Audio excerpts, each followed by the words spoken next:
poeta revolucionario y sacerdote católico, se dio a conocer con la obra El corno emplumado. Comprometido políticamente con los conflictos sociales de su país, desde 1954 participó en las luchas contra el dictador Anastasio Somoza y posteriormente fue ordenado sacerdote, tras lo cual residió durante un tiempo en un monasterio de Estados Unidos. Esta reclusión religiosa supuso para el poeta un oasis de serenidad frente a la deslumbrante ciudad moderna. De regreso a Nicaragua, fundó una comunidad en la isla de Solentín.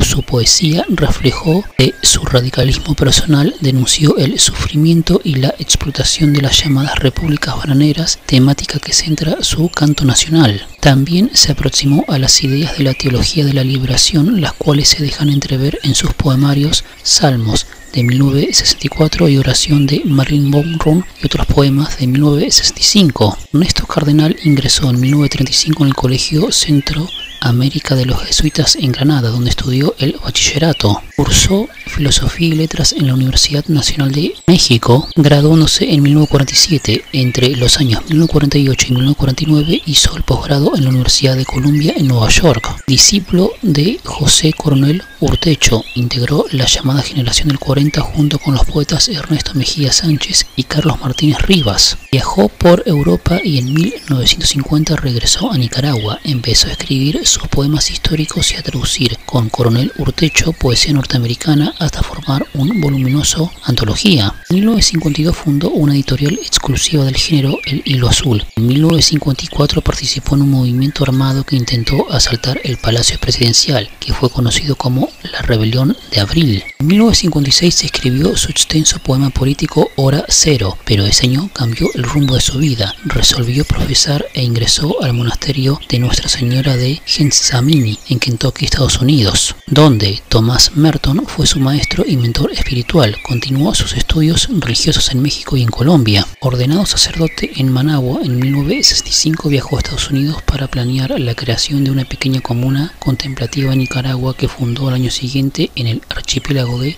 Solentinem. En 1970 visitó Cuba, relatando su experiencia de la revolución de Fidel Castro y el Che Guevara en el libro En Cuba. También conoció los procesos del Perú y Chile. En octubre de 1977, cuando se inició la primera ofensiva insurreccional, participaron en ella como guerrilleros un grupo de jóvenes solantimen que asaltaron el cuartel San Carlos, por lo que la guardia somocista destruyó su comunidad y Cardenal fue condenado en ausencia a muchos años en prisión. En 1979, con el triunfo de la revolución sandinista, fue nombrado ministro de Cultura, cargo que desempeñó hasta 1988. La obra de Ernesto Cardenal es coloquialista y a la vez profundamente lírica. Su poesía, una de las más sólidas y reconocibles de América Latina, se sustenta en el legado del modernismo norteamericano, sobre todo de Edgar Allan Poe y William Carlos Williams, pero con otras influencias como la cultura popular o las tradiciones religiosas y científicas a través de un verso claro pero de gran impacto.